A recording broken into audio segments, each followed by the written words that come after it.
Good evening, Final Fantasy Randomizer fans. Welcome to this broadcast of Week 3 of the Final Fantasy All Hallows League. We're bringing to you some action with 4 runners out of our 10 teams in the league tonight, running the Week 3 Shard Hunt flags.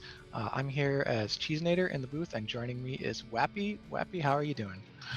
I'm doing all right. Pretty excited to be back doing some comms. Haven't done it in a long time, and excited to see a shard hunt. How about you? Yeah, this flag set's really all over the place. There's a lot going on, a lot to keep us excited and anticipating what will come next. The big thing is that they've got to find 28 of these shards as a replacement for the normal 4 orbs to be lit. That'll let them into the Temple of Fiends Revisited to finish the game. But that means they're going to have to go kind of all over the world and work out a strategy that finds them the most chests they can possibly open. And on top of that, we got pretty high percentages, so you're going to need a little bit higher levels, going to need a little bit of prep, and I guess we're off. Straight into Caneria. Talking to the pond is Rojo. We got Fade white locked at level 1, and we got basically nothing in the black magic shop. So I could see someone hot re-rolling for like a couple of white mages, maybe. Well, I mean, we already have 2 white mages on screen here, so at least Dark Moon and Rojo are happy. Let's see here. As far as our stream setup here, Dark Moon does not look like he's started yet. Might have missed the countdown or is otherwise a little bit delayed. We are on a 10-minute delay here. And Luffy is currently having some technical difficulties worked out. But meanwhile, Groggy Dog is into the Temple of Fiends already, fighting some bones. And Rojo is re-rolling, putting out 2 white mages. Nice. Big fan of this play. I think that'll really help get your seed going when you've got 2 casters of such a powerful spell. And speaking of powerful things, well, the Vorpal rolled down today. I didn't see it. What was it? It's a -1 up there in TOFR, but it's still, probably some of the best crit rate you'll find, so it might be what they need to throw on a knight to finish. Yeah, I mean, it doesn't hurt the crit rate too much with a -1. And we got 1 shard already found, so we're on our way. Yeah, it looks like they're called Orblets today. Sure, why not? And the king's giving us a crystal, so we're gonna walk on up to Matoya, and we got the crown. That's a really good start. Yeah, two inner sea fetch quests that are very quick turn-ins sort of geographically. That said, we can't walk straight up to Matoya. We are going to have to go around using our free boat, because what don't we have for free today? The bridge and airship. That's pretty much all you don't get for free. Everything else is on sale. Something, I don't know. Yep. So Rojo's pulling Garland now. It's going to go for a rub as well as these 2 fades, and Dark Moon is also up here in TOF, so they should be catching up to Groggy Dog here shortly, and we'll see what the kind old lady has for us today. And Garland is eating some fades like a champ.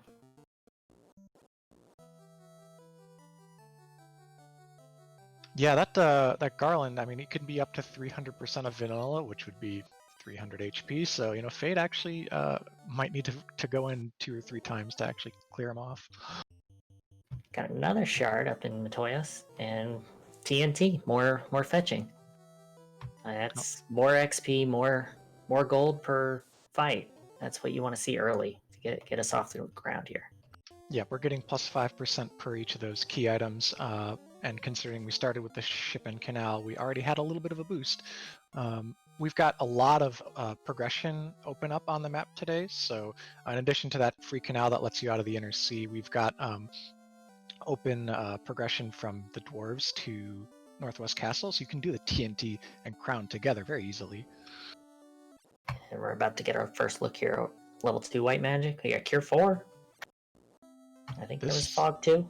Yeah, that's already great. And Temper, I mean, the Black Mage has something to do. Temper and Lock, those are really critical spells for finishing in the late game, and having a lot of charges on them is kind of a boon. Yeah, but I mean, if we don't get a sweeper soon, I think most people are probably going to let him take a nap. He looks a little sleepy at the moment. Might get some caffeine in Elfland, but it's looking kind of sleepy. Yeah. Anyone rocking the double white mage going to be very happy to have 2 Fade and Cure 4 casters. That's just a lot of staying power, a lot of fighting power.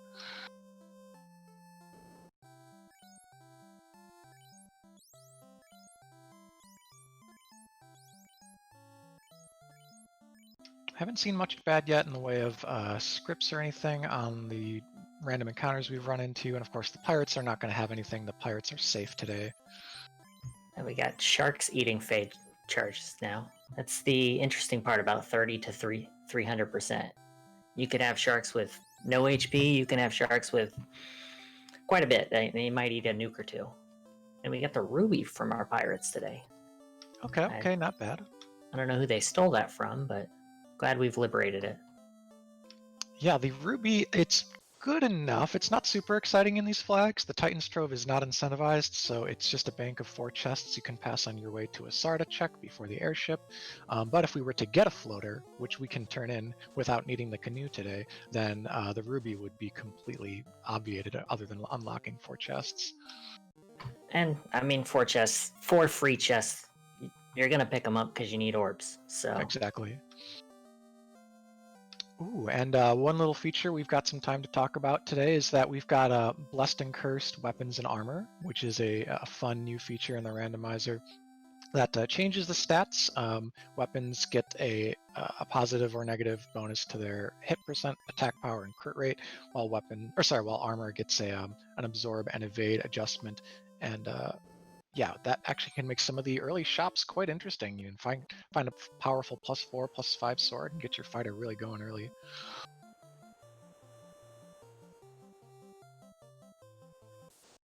So we see Ale's gonna go turn in his TNT. Groggy heading down to Marsh. What do you think about a Marsh play this early?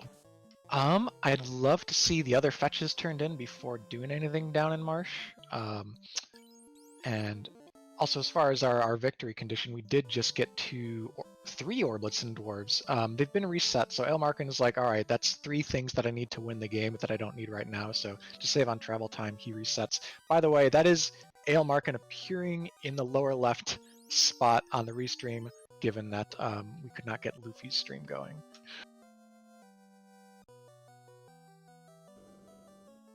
I think we're gonna see several people going down into Marsh.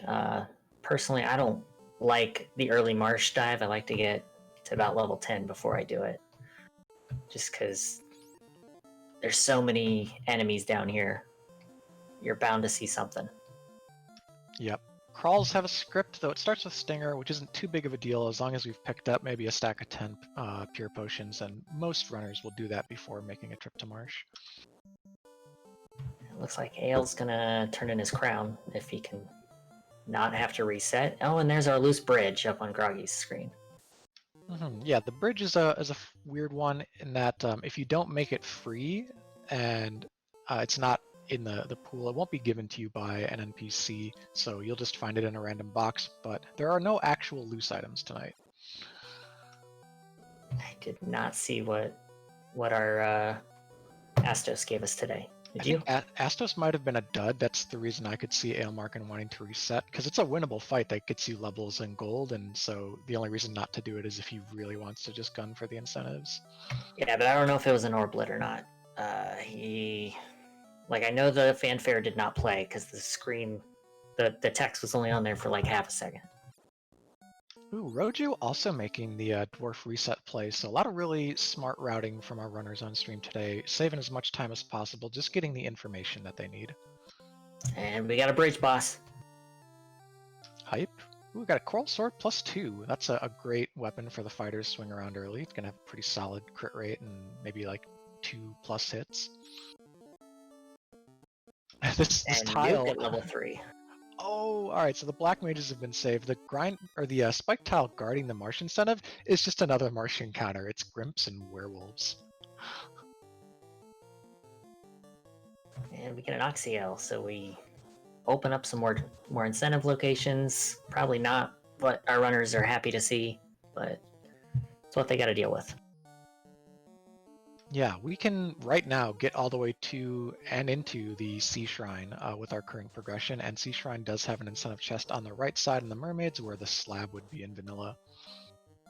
And Astos has Trance, by the way.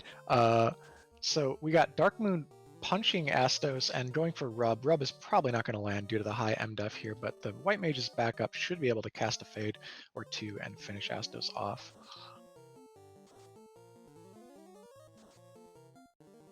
And down goes Astos. So that'll be a good chunk of experience for him. We'll help him out with his Marsh Jive. I assume he's going to go down there next. You never know. Could surprise me. Yeah, and getting up to like level 6, 7-ish, that gets you even up to some level 3 magic charges, so it really makes it, you have a lot more options on your early dungeon dives. The difference between like 4 and 7 is quite substantial, 5 and 7 even. Arachnid Step Scorch, that could make Earth Cave somewhat foreboding. I mean, Scorch isn't a huge amount of damage, but at our levels, Scorch followed by Frost, that's gonna be a wipe to just about anybody at this point in the game. Yeah, you do hate to see that, but our runners aren't necessarily locked into this play. There is Crescent Lake, you can go over there. We do have early sages on, unlike last week, so that could be a progressive incentive item. And Earth, well, it's got arachnids. And this Oxyl here blocking C, and I think that's all. Oh, no, people haven't talked to Sarda yet. We still have a Ruby. And, I mean, you could walk over to Earth, check a couple of trap tiles, possibly grind out a few levels, which will allow you to eat that Frost and Scorch. That's a very good point. Rojo's got a stun fighter, but is otherwise making his way through the marsh cave with these fades. He's truly the most prepared of all the runners, given that he's bought his level 3 magic, and he's got the double white mage, so a lot of resources. Didn't really even have to buy heal potions to make this dive. Yeah, having a nuke caster and 2 fade casters solves a lot of questions as you dive dungeons. Feeling pretty safe there. Yep, and as you were saying about how there's the chance to grind up experience on the random spike tiles, one of the keys to success in this particular flag set, given how high the enemy HP can become, is having those early non-elemental AoEs. Ha! Astos was 295 gold. I saw it on Groggy's screen. Woo! Yeah. That's definitely what you wanted to see. Yeah, you fight it for the easy experience at this point, or not. You know, if you've already got some gold, maybe too, then you're probably fine. Astos does deliver about 2,500, so it can be helpful for shopping at Elfland. And we got our second bridge boss. Hype. Yeah, and it's worth noting actually that Groggy may be the first entirely out of marsh with the Oxyl in hand. Yeah, because Rojo and Ale are still diving.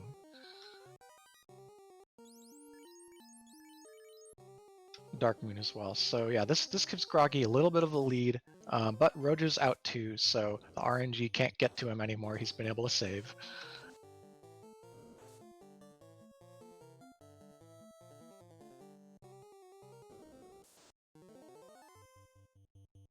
Chat pointing out that there are ghouls with cremate as well, so Marsh not very friendly, but ghouls shouldn't be too much of a problem the rest of the seed. The last time you see them is on the overworld near Earth Cave.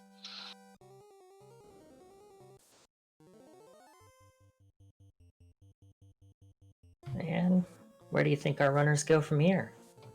I think turning in the Ruby and checking Sarda is a pretty natural next step. Like, you're right there once you get out of the inner sea with your boat, and we haven't had a canoe or anything that would kind of divert us in the other direction yet.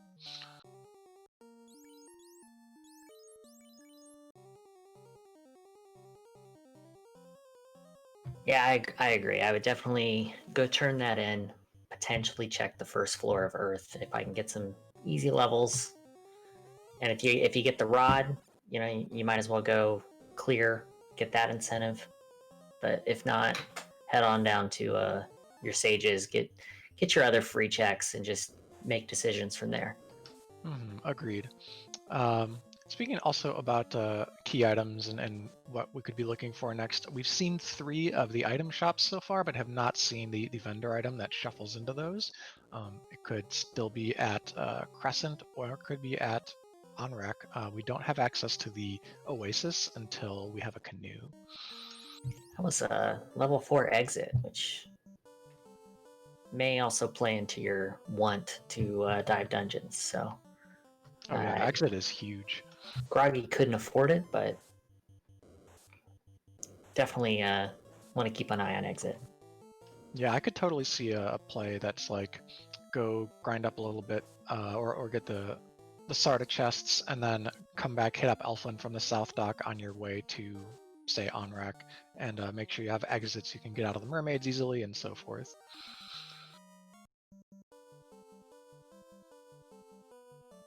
And Groggy's our first runner out of the inner sea here. Let's see where he goes.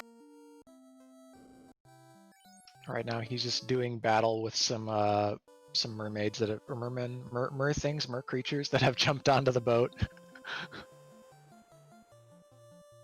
Mer things.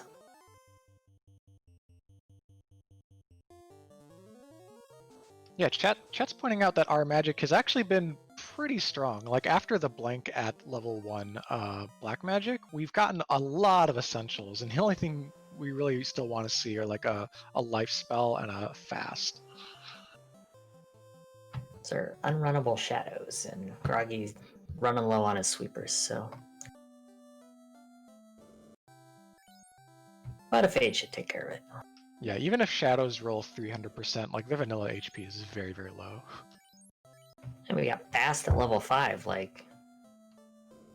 I don't even know if we need to check another magic shop this seed. Yeah, I think I would still look for a life spell. Like there's a pretty good odds it lands at 6, and you can get it before promotion on the white mage.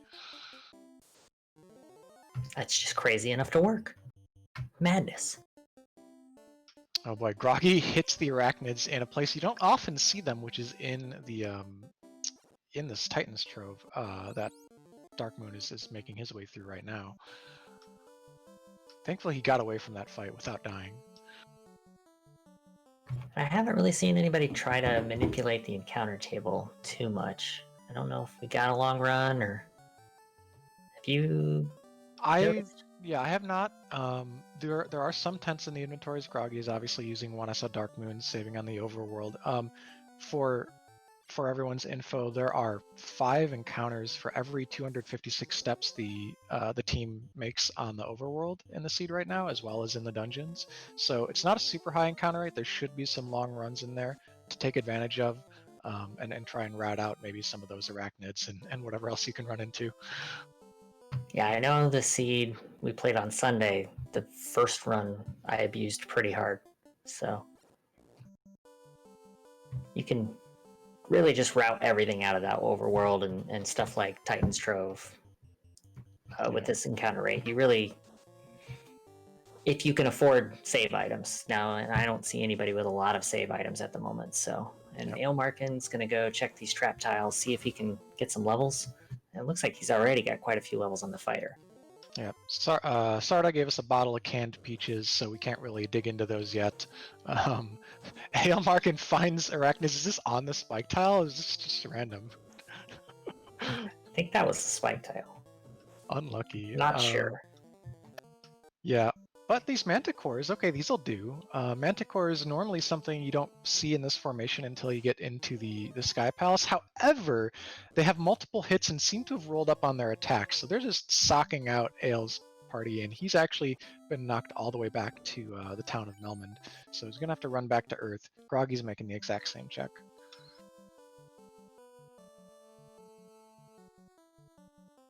Yeah, I think if I check that tile and see their arachnids, I'd probably just reset out and don't even check the second tile myself. But they got their fade off. They're going to be able to continue on.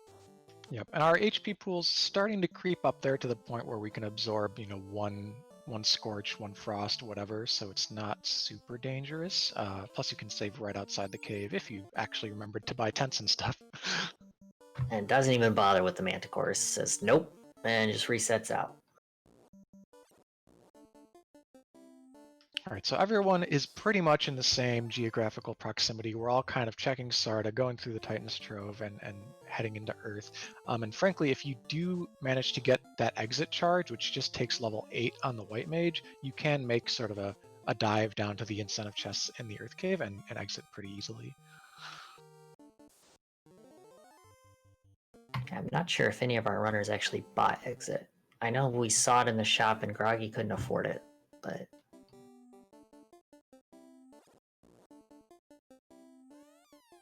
Zombles. Okay, there was well, actually, I think Harm 4 might have been at the same level as Fade, so it didn't matter. it was.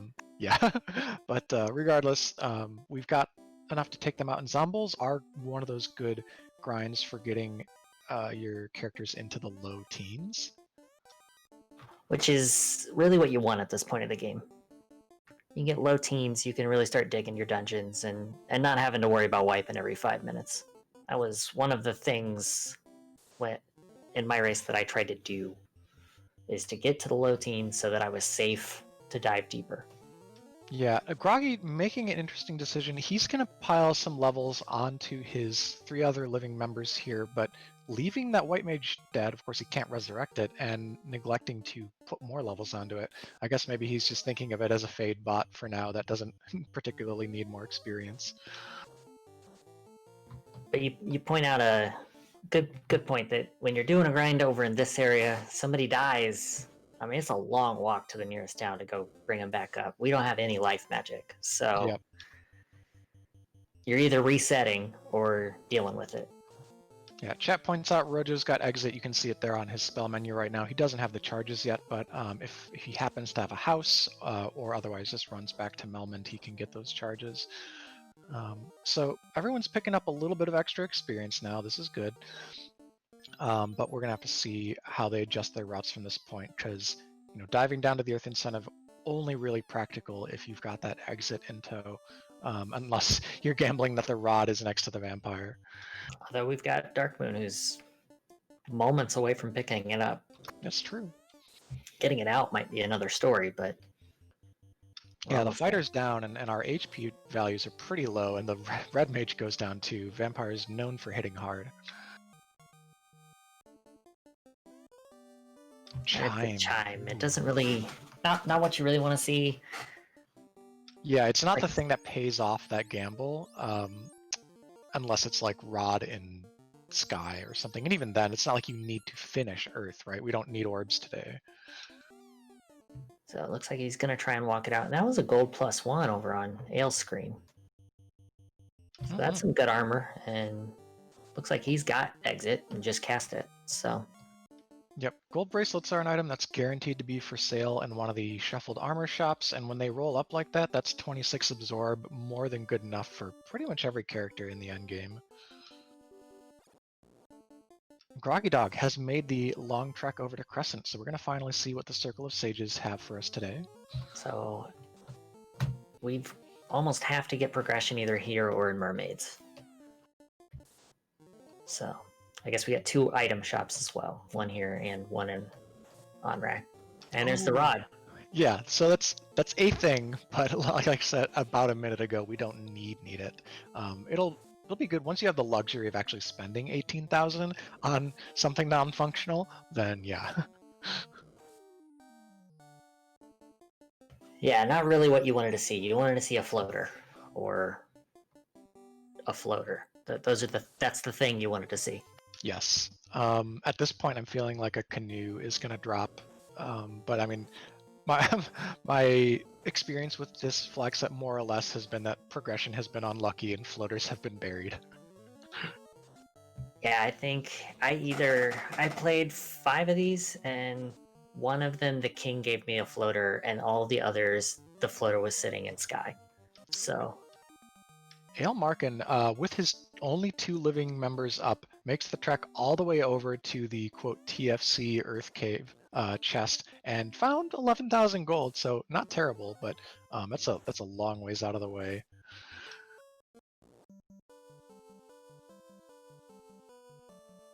And by the way, the Sage just had the herb, so that actually gives a pretty good routing incentive for Groggy Dog. He can wrap back around to the South Dock at Elfland, turn in the herb to the Prince, and then probably pick up Exit and be on his merry way.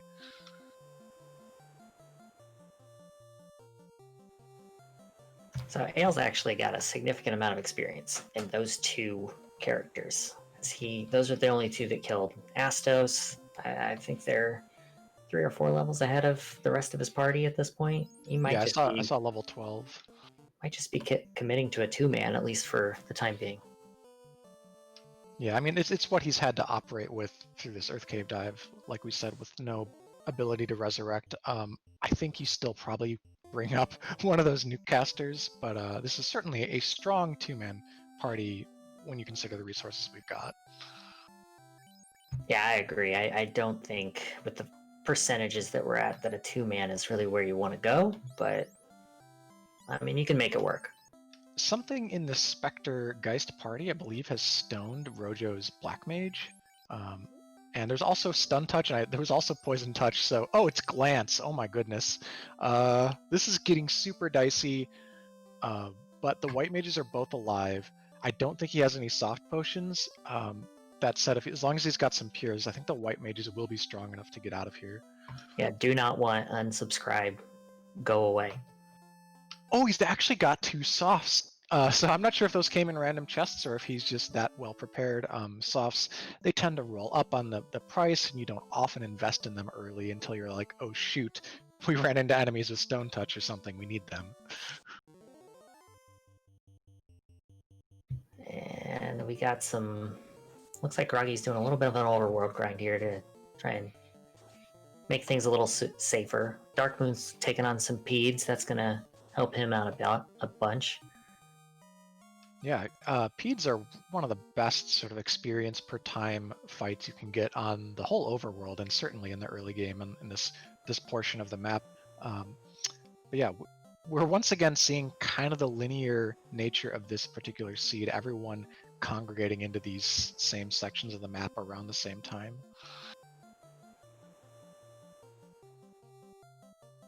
But Darkmoon will actually make it, I think, to the herb turn-in before anyone else.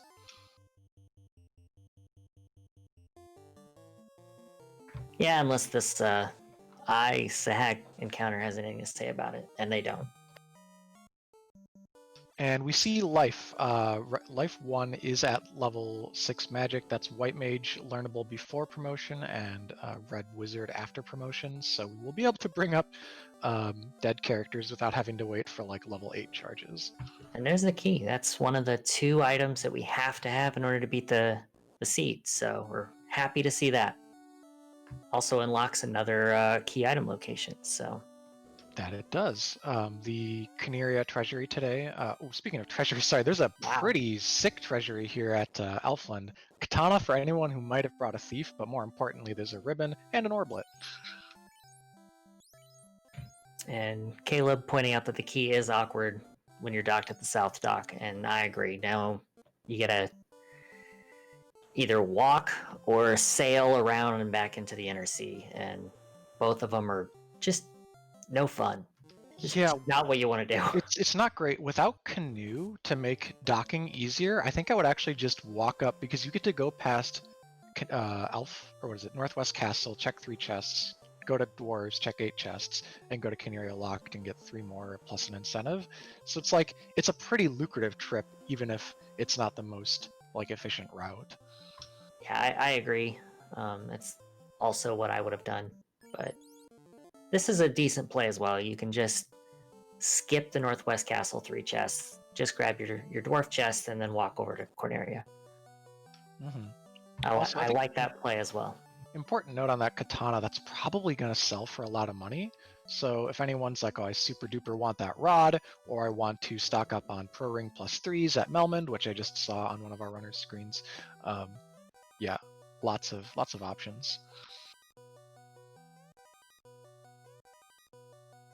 All right, so Groggy, he's making a second trip through. Probably didn't have the money to pick up all these spells when he was first in Elfland, but he's picking up some solid utility in the form of Quad X and Break with high Fiend HP. Today, of course, Break is going to be really useful for taking down Kraken and Tiamat, who are each worth 4 Orblets.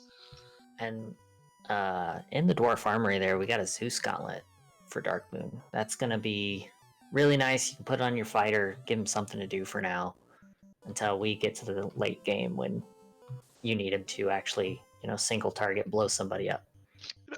Rojo just attempted to buy the 18,000 gold rod 3 times in a row, despite not having the cash for it. I'm not sure if that was like tilt or just mismenuing. Like, I want this really bad. I don't have like nearly enough. We've all been there. That is a thing I will do when I'm tilted. Yeah, perhaps it's the fact of like you go into Earth and walk all the way back out, and it takes so long, and just right after that you found a rod that was available. I could see that being a little frustrating. And we got a white shirt and the Adamant hanging out in Cornerio Castle. Yeah, that's kind of a French vanilla incentive item to put in the Canaria Treasury, because it is a thing that you need to go turn in over to the dwarves. It's just not the TNT. Yeah, the seat's just a little confused. We'll get it some coffee. It'll figure it out here in a second. Mm-hmm. So for anyone who happens to go get the Canaria Treasury first, then you have one last trip to dwarves. You check the key locks, you turn in the adamant, and you're done. You can give your last hoorays to the hooray dwarf and so forth. You mean murder the hooray dwarf, right? Actually, yes, I do. Aelmarkin checking out some kind of out-of-the-way spike tiles and finds 4 Agamas. Whoa. These things, if they have less than 400, I'm going to say HP, they're probably doable, but they have sleep. So only the ribbon wearer is going to be able to stay up, potentially. So the thing about sleep, the next time each of them gets a turn, they will wake up. But every time I've encountered Agamas on this flag set, they've rolled up. Yeah. So maybe later in the game when we got a little bit of innate MDef, maybe get some turn order, we can... Ooh, 370 not doing it. Gosh, they have like over 700. Do not want. Forget it. This is a hard pass. Yeah, but to the point, so Aelmarkin, he's in here. There are 3 treasure chests that are behind key locks. They have the same spike tile guarding them. But you want to check as many chests as you can, anywhere that you can in this flag set, because you are trying to find those orblets. So 2 motivating factors to come up here, but he's just not interested. He's going to pass. You would have to fight more Agamas to get to the top 2 chests. And we got the Piccolo. So we now, we're in item, quote unquote, go mode. We just got to get orblets and we got to get some gear. So we're still going to be digging a lot of chests. We're nowhere near, ready to finish, but we are happy to see our loot and our key. Yeah, so what that means is that, like, theoretically, if we check, every available chest in the world, we probably wouldn't find enough orbs right now, but if we get, say, a canoe or a floater or a cube, that could be enough that we don't have to, finish off checking all the incentives, given that we've got that loot and key, like you said.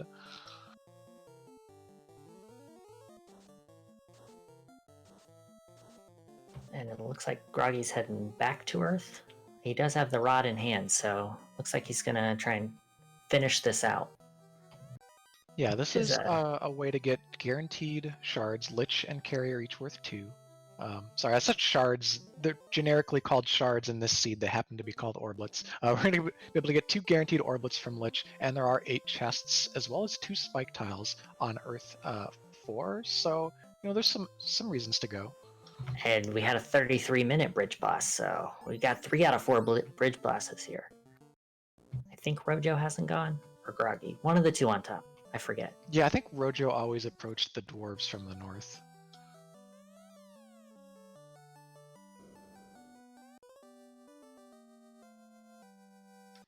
Aelmarkin looks to be checking out these spike tiles in the northwest castle key lock. This werewolf-gerwolf fight, not one that you want to be in. I'm going to check the other one, and it's ogres and hyenas, so nothing doing there, as Caleb would say. Groggy, he's actually checking a bunch of Earth. You know what? I bet he didn't even see. He didn't go below Earth 1 before, so Groggy's got a full dungeon here to clear and an incentive to pick up. That makes a lot more sense. I don't think he would make the play just to the bottom of Earth because of the rod. Yeah, that definitely makes more sense, but it also puts him a little bit behind everybody else who's already completed this part. So. Mm-hmm. Yeah, cube in sea to like canoe in sky to floater in, if we're not done by then, to floater like behind the canoe somewhere would be probably the worst possible progression we could ask for. So we'll hope for something a little kinder than that.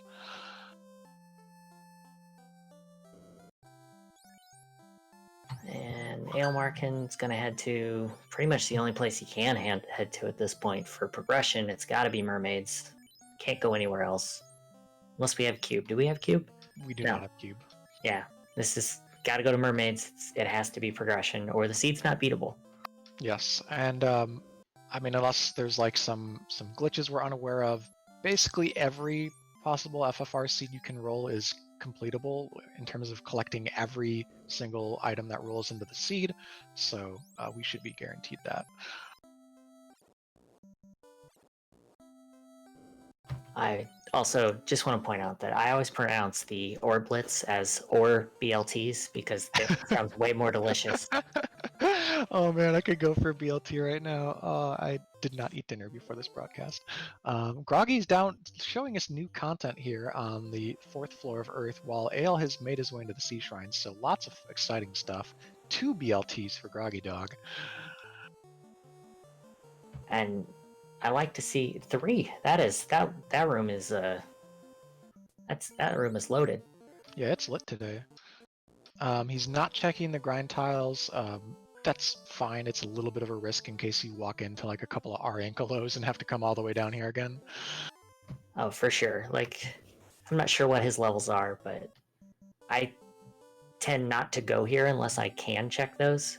And we do have exits, so like you can get out if that's your worry. But like you said, his levels aren't good enough to take on rank lows. Yeah. Crocape has rolled +4, so that's a 12 absorb shield that can be worn by any of those mages. But Groggy Dog about to pull Lich, gonna get 2 RBLTs out of this fight. Lich can roll up to like, gosh, 1200 HP here, so it might not be the fastest fight, but it shouldn't be too dangerous. There's 1 ribbon in the party, so we won't die to like damage, poison, or blizzard. I mean, yeah, we got Fade and nukes for days. Like, I was gonna be surprised if he lived through 2 turns and didn't even make it to turn 2. So there have been at least 1 wipe by someone on Lich so far this week. Like, it's not a boss to be underestimated when it can roll that high. Oh, for sure. And that was a stun touch Lich that I think they may have had something else that was nasty as well. That's a defense sword. That is, you are really happy to see that in this flex set. Mm-hmm. Yep, Aelmarkin there in the sort of center bottom chest of the floor preceding mermaids gets the defense. That's something you can equip after promotion on the knight or the red mage, but you don't actually need to equip it to get its most important value, which is casting the spell Ruse. That'll get you 2 evasion stacks, and 6 evasion stacks is maximum.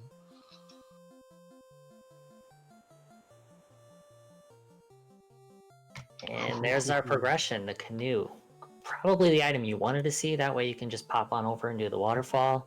It's true. Then pop on over after the waterfall and do ordeals. So that's better than, say, it being floater or something. Yep. As well, that's going to give a pretty easy check on the Oasis just to the west of here. I wouldn't be surprised to see Ale dip the dungeon entirely after finishing Mermaid, so there's another Procape, and go and make those checks rather than risking a dive down to the left side of the Sea Shrine right now. Yeah, I mean, we got Brack, so we theoretically can kill Kraken, but I'm not a huge fan of theoretically kills of Kraken. Like, this party's going to struggle to live against Kraken at this point. Yep, he's saving a house, going to the sort of vacation home, or I guess vacation resort level hotel here. That's the inn at Onrak, and he actually does want to finish Sea Shrine, so not going to go see what's up in the waterfall or if there's a floater at the magical oasis. And like pretty much everything this seed, we've got everybody converging on the same location because that's the only place you can go. Exception of Dark Moon, who's going to go and finish out Earth, which I don't blame him. I mean, it's free orbs, and maybe you can pick up a few levels here. Yeah. And it looks like he didn't actually loot all the floors on his way down the first time, so. Okay, that makes a lot of sense. He was probably just running right towards the vampire, because we did see him get to the vampire quicker than expected. Unless he wiped. I don't think he did. I don't think he did either, but. Yeah, he's got way too much progression to have like wiped a dungeon. So Rojo and Groggy gonna see all those chat's correcting us. He did wipe. So. Oh, he did wipe. Okay, wow.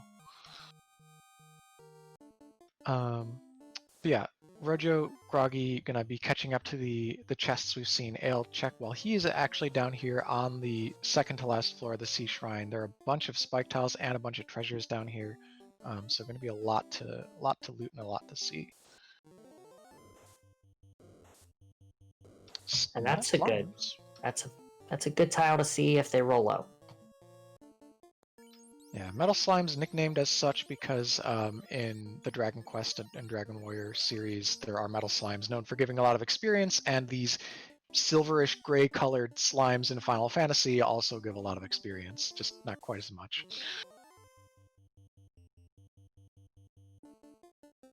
They look to have around 300 HP, so like usually 2 sweepers will take him down. He's clearly taken the fight again, so he doesn't hate it. They have Poison Touch, but they don't hit too hard physically.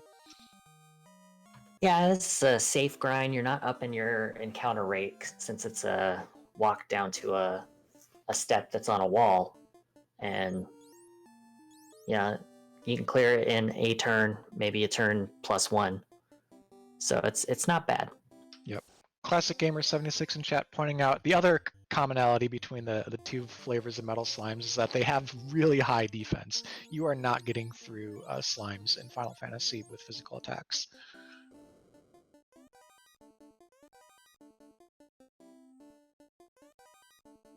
Like my only complaint about this is he's still gotta loot the rest of this floor unless he's just gonna exit out after running his resources out.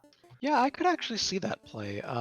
At worst, it means you clear, a bunch of the rest of the game efficiently, come to a point where you have 4 orb blitz remaining to be in go mode, and you say, well, I just need to go to Sea Shrine, run straight down to Kraken, and that's my go mode.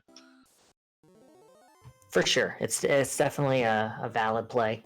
I hope that's what he's doing, but we'll see. Yeah. He did not come in here with life casts available. He came in here at level 14, so if the Black Mage goes down, he's not going to be able to bring it back up, as he's, of course, not brought the Red Mage back up. And the Black Mage, that nuke shares a skill level with Break, so what all of this is telling me is that he does not intend to kill Kraken. And level 19, that's... Yeah, I was just going to say, that's good enough to at least save it. And Groggy's going to get us our first look at the waterfall. See what item we get out of there. See what this robot gives us. So which way is Ale going after he stays at the resort? It is back in. So he's got the levels now. He can assuredly clear Kraken and safely get through the bottom floors of the Sea Shrine.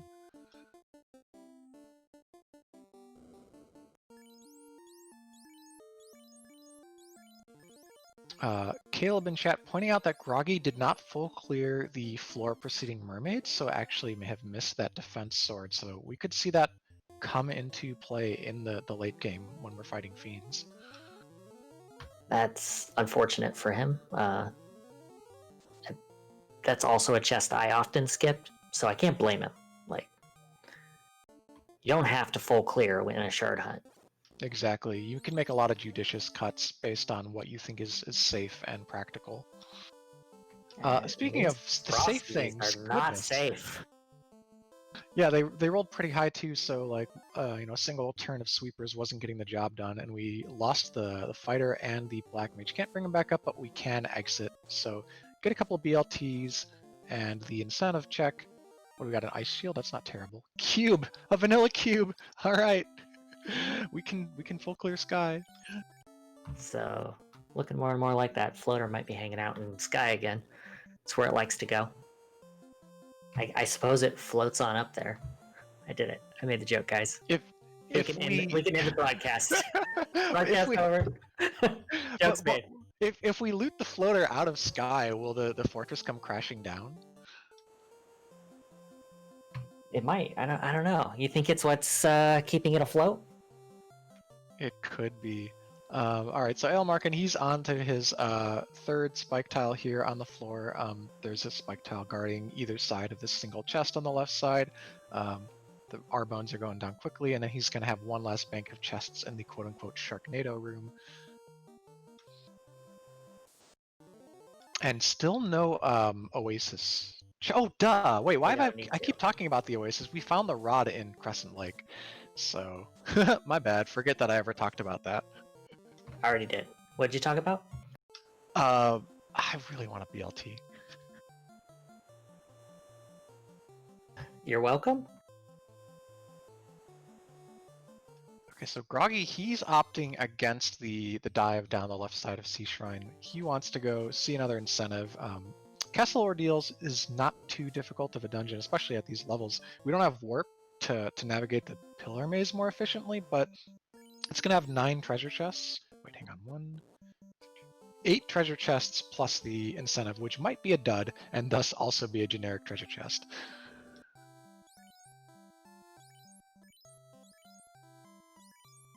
And we're gonna get our first look at Kraken 1 here in a minute-ish. Or, the encounter table is gonna make me a liar. Who knows?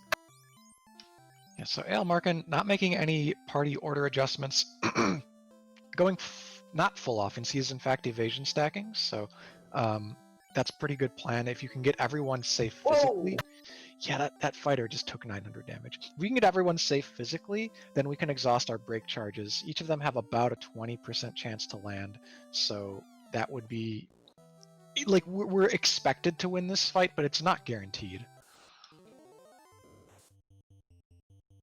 Yeah, 900 damage. That's not what you wanted to see. No, what you do want to see is a vanilla ink coming out. Kraken thematically squirts ink to blind his opponents in the vanilla game, but it really doesn't do anything, so it's a free turn. And he's broken into pieces. So we got through it. And we got life, we got cure 4, fighter's back. He doesn't even know what happened. I think he was hit so hard he forgot where he was. Mm-hmm. So that gives Aelmarkin just a good, solid, I'm not going to call it a lead, but like he has kind of completed and efficiently taken care of everything that he's moved past so far this game. He's got that boss out of the way, that big chunk of shards in the bank. He's got that good endgame gear that he picked up in the mermaids. So really liking his position. But as far as seeing more of the world, Groggy Dog maybe a little bit ahead, and Rojo coming up just behind them because he's also on his Kraken 1 fight. And he's opting for damage strats, which it's interesting. We'll see what happens. Yeah, this Kraken could have anywhere from 270 HP, 266 maybe, all the way up to 2400. Well, he's lived through 2 turns of nukes and fades, so definitely rolled up at least a little. Yeah. 14 hits. Good night, or I guess fighter. Chat pointing out Groggy Dog has officially been 4-pillared by this Ordeals mace, but finally gets through it. And the arachnids, they're everywhere.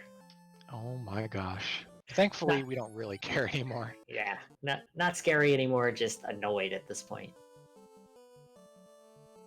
And Right, gets so another BLT. And that's 4 more of those as well for Rojo, who has cleared the Kraken. And Dark Moon is making the waterfall play, so we're going to actually see 3 simultaneous runners in waterfall. Though Ailmarkin might exit out before Rojo makes it up there. It's a race, it's a race. Oh, okay, they're going to high five a little bit in spirit.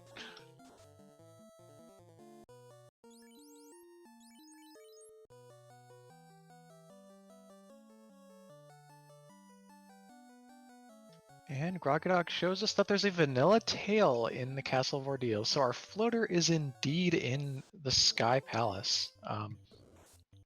We might not even need to get in the air to win, though, depending on how many orblets are there. We could see people just finish Sky and then say, all right, Topher time.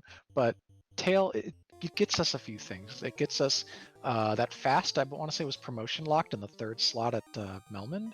So promoting for fast, pretty good. And there are a couple of gear upgrades you can get, especially on a night if you happen to promote.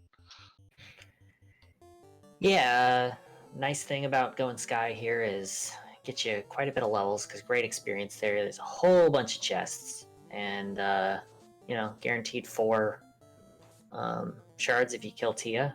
But I think we're still missing the way to kill Chaos at this point since this is the Vorpal and Temper. Yeah, but you gotta. Oh, we gotta get a tail first. Wait, I mean, we got the tail, but yeah. Chat pointing out the ice cave. I like to forget that ice cave exists in this flag set, but it very well could have our floater and be last locationed by everyone. Where? Yeah, exactly. I don't think that place exists. Did Groggy just not loot the first floor? Yeah. I think he just remembered. No, he did not remember. Okay, he just wanted to get out of that bad encounter. He's looking at his orblets. There's a chance that he could pick up enough. Okay, he just keeps resetting encounters and going back in. There's a chance you can get enough from these remaining floors to say that a Tiamat kill means you're done. But like, there's no downside to checking the bottom floor. It's also the fastest to do from a save point outside. Maybe he's gonna check it like as he leaves, or maybe he just really wants to check greater than less than first. All things are possible. He passes up on some fire cows. They aren't. Ooh, this is a good grind tile. Possibly might be beelining it to the incentive. Oh, that makes so much more sense. You're totally right. He might want to get in the air. Get in the air, promote, not take too many more levels prior to that. Because the knight can learn Cure 4.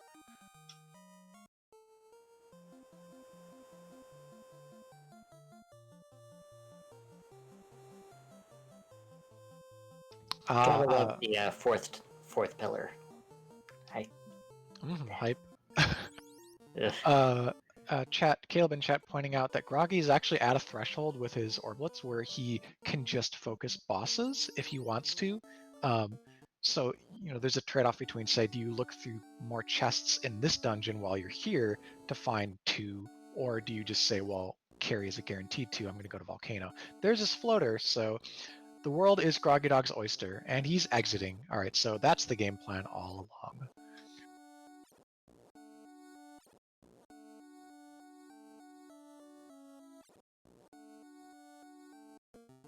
Yeah, it's an interesting play.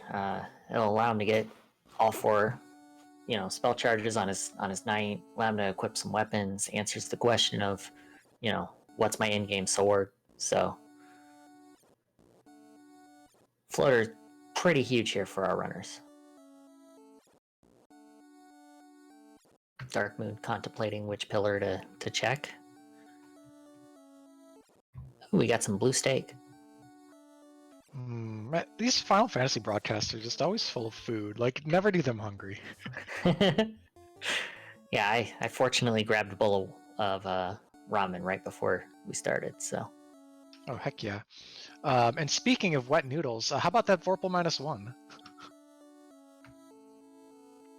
Yeah, that's a weapon. More to the point, it's got 21 attack power, so it's all in the crits. When you're not critting, you're not going to do much damage unless you just absolutely pump temper charges into your knight every turn, which sometimes can be a little bit impractical when Kraken comes out, punching right away. So Vorpal can win, but it's a slow ramp up kind of weapon to fight with, and it can be a little bit risky. That was a silver -5. That's not what you want. It really isn't.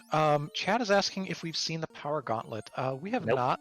Power Gauntlet is a great item for winning this video game.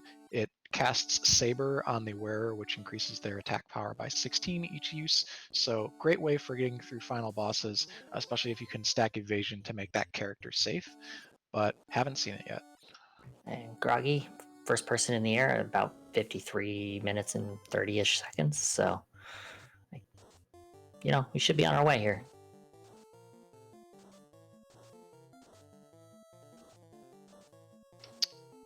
Ooh, okay. So Groggy Dog picks up a silver armor for his fighter, but not for his red mage. The poor red mage, I don't think actually has body armor.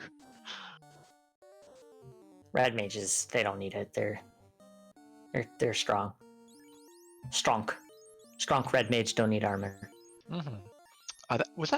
That was like a 26,000 or something lock 2 available to the black mage. So Groggy picking up the extra charges of lock. We did see lock at level 2, but it conflicts with temper, and there have been Temple of Fiends Revisited rolls in this flag set where you need all of those. You need all your tempers. You need multiple tiers of lock spells just to deal damage to the fiends. Yeah, especially if we're swinging a Vorpal -1, which has got a little bit of a hit minus to it, and a little bit of a crit rate minus to it from even the regular Vorpal. Like, gonna need a lower evasion to get any hits. So Groggy, first to promote, he's, as Caleb would say, turning in his promotion paperwork.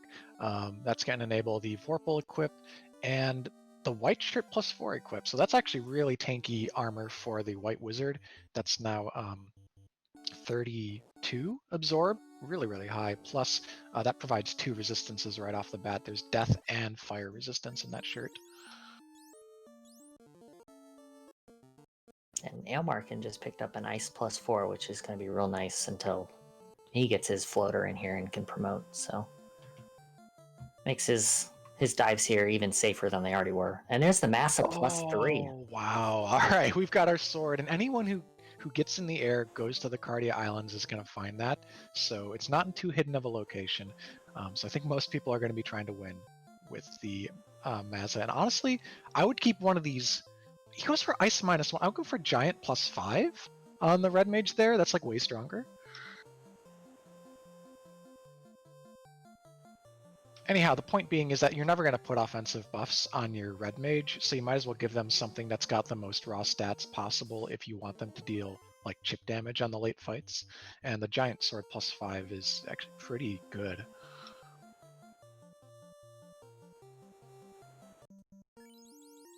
It's like 33 attack power and 25 crit rate. Ale trying to decide if he actually wants the Aegis -3. Says yes, picks it up. Yeah, I mean, it's not that bad. When you consider that it starts with 16 defense, it's only losing 3 points. It's still 13. Very tanky, better than a flame or ice shield. And it gives you that clutch stone poison element resistance. When you're going through the Temple of Fiends Revisited, the fiends can cast Bane. Bane being the stone poison element. It's an insta-kill, so if you need to spread around your ribbons and get resistance on the other characters, that's a really important resistance to have. And we only have 1 ribbon at this point, so kind of important.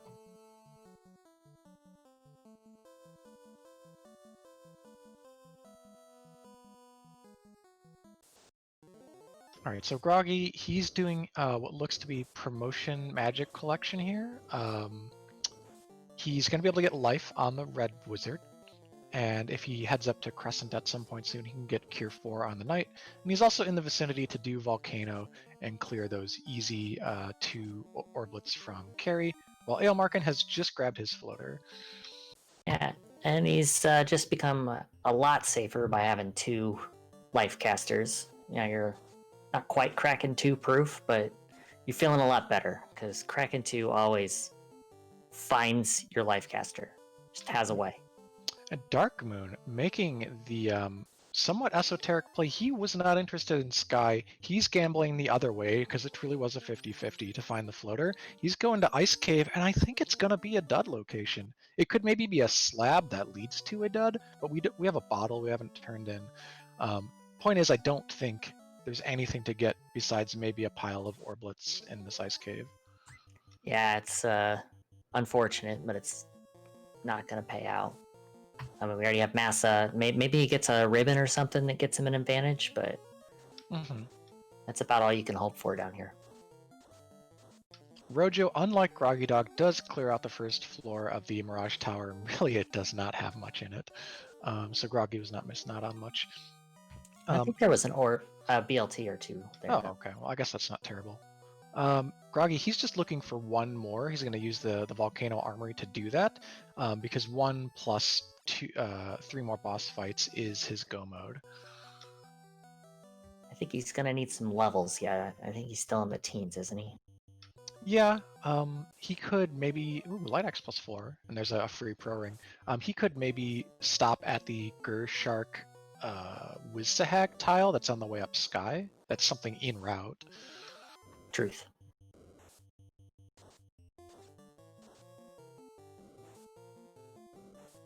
As Ale is only 8 away, he's picked up just a ton of BLTs here, and there's some more. He's just going to be able to clear this, and then he'll need 4 or 3, I think. Yeah, top to bottom, there are like 60 some odd chests in Sky and Mirage. So that's about a quarter of the entire chests in the whole game. And with 32 shards distributed out in the wild, ooh, Thor plus 1. With all the shards distributed out in the wild, you're going to expect about a quarter of them to be here. So it's usually a good dungeon for finishing off your last orb collection in this flag set. 2 more now. Wow, he's good. Wow. Opting not to kill Tia. Yeah, I think he's full, right? I think I looked on his screen. I think he's full. I thought he still needed 3. Oh, maybe, okay. Maybe I missaw. He exited so quickly that I didn't get a proper look. Thundercloud in chat pointing out he needs 3, so that's just like a quick trip to Volcano maybe after he's in the air. It's a safer thing than trying to fight Tiamat, and you're gonna want the airship turn in anyways, so it kind of puts you geographically close to that volcano. As we were saying about Groggy Dog needing levels, he's now doing a spike tile roundup. He's probably going to run into these Agamas here and say ooh, and then say ugh. And I was wrong. There is a thing to find down here in ice. We got the third eye grind. So Dark Moon cannot graduate. Might be losing a whole year. I'm running out of third eye blind songs. Anybody? No? I just gotta say you gotta step back from that ledge and not Thanks. fall down to the previous floor. Yeah, thanks. Because boy, I have slipped on that banana peel so many times. But yeah, the eyes here. This is one of the most efficient grind tiles known to the randomizer. Eyes are dangerous in vanilla because of their scripts, but when you roll those scripts away, their physical stats are puny, and so even if you randomize them, they don't tend to hit very hard or have much HP. They have a lot of experience per fight. Not one of the top individual enemies in the game, but it's just about the whole package of being weak and being able to be cleared efficiently. So that's going to put him in a spot where he's feeling very safe for Topher. You usually can clear it in 1 round. It's super safe. It's like if you're running a black belt, this is the grind you want because you can almost always solo it once you're, even low 20s. So you are always happy to see a third eye grind unless you've already done your grind, at which point then you're really upset because you know somebody else found it and now you're behind. Absolutely. Groggy Dog, he's tolerating the Agamas. I do say tolerating. They're casting Fog too, which is just wasting time because of course that's an AoE party wide on the Agamas. and they're taking more than a round. Also occasionally putting his members to sleep. I kind of want him to abandon this. I feel like the levels per minute don't justify it. There was wasn't there something decent in Earth? What was to the left of the arachnids? Manticores. I Oh, don't think that's really no, enough that's not it XP. either. But there is the Sharks Wizzahags. I don't know how much Yeah, HP they yeah. have. But he knows that that tile exists, and it is between him and a chunk of Orblitz. So he's got the knowledge. It's just about what he's going to decide to stick with, and he's not happy with this, so he's out. I mean, he's already level 20. Gonna need, I don't know, 5, 6 more levels. So. Yep.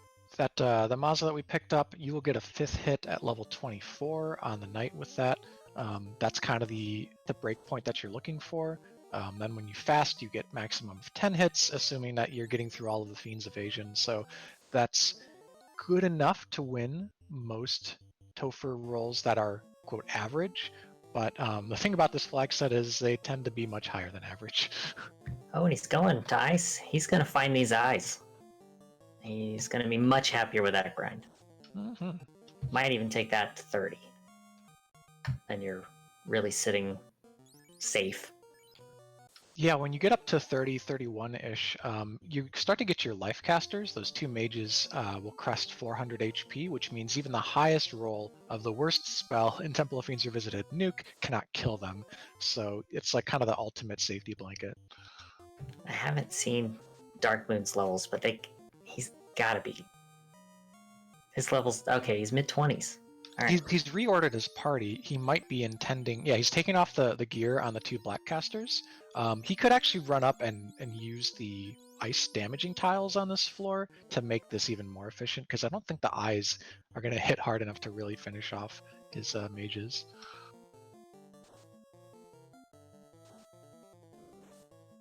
Oh no, they hit for 55. Okay, cool. So they can decently dan off. But yeah, they're out of charges, so it's not like the black casters are doing much anyways. They're out of charges of nuke.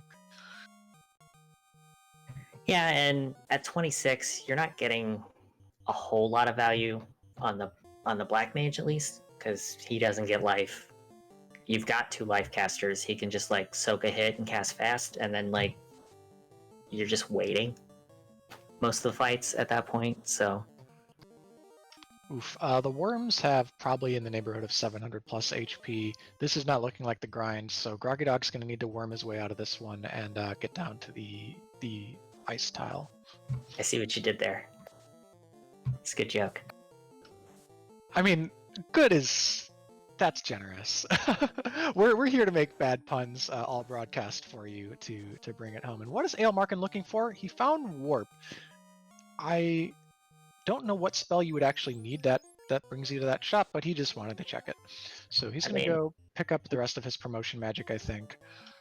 Or, nope, just going to settle on in and do Volcano here. Look for 1 more Orblet plus the carry kill. He did get life 2. I don't know what else he was looking for. We did see fast. Did he not buy it? Ooh, he got the Power Gauntlet. Okay, so actually, Power Gauntlet is possessed by 2 of our runners. Groggy Dog's been through the volcano, and he checked that chest. I saw him, and Aelmarkin also did. So, Power Gauntlet, defense, white shirt, fast, all the like we got all the resources. So it's going to come down to, does this Topher like roll high? Does it pummel you with spells? If it doesn't, we have all the tools we need to win.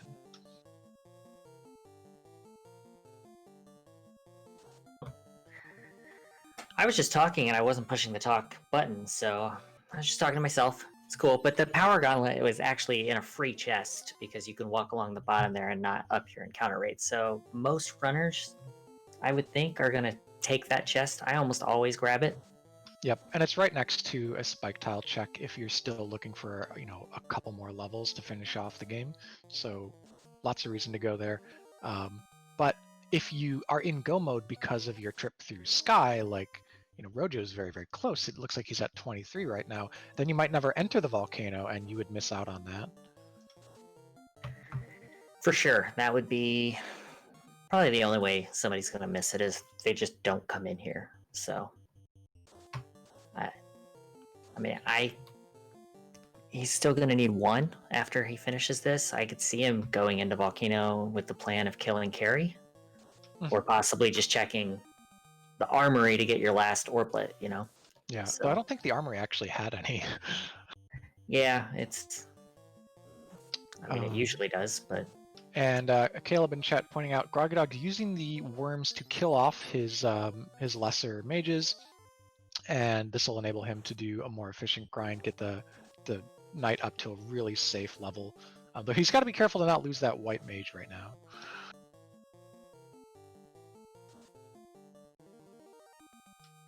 All right, this is probably the deciding turn. We got okay one of. Ooh.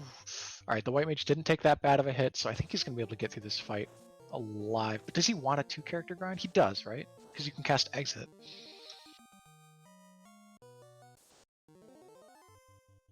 And Rojo has pulled Tia. This is actually the first Tia pull we've seen because of the exits out of Sky from other runners. This Tiamat can have up to 3,000 HP, but is vulnerable to the Bane and Break spells, and we've got Break at level 3 on that.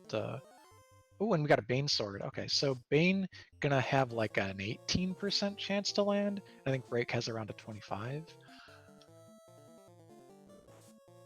And, you know, Tia's not quite cracking one, so you're quite a bit safer in general. And there's the Bane.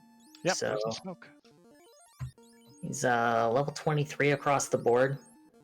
Only gonna need a couple more levels before he wants to try Topher, and I think he's one shard away.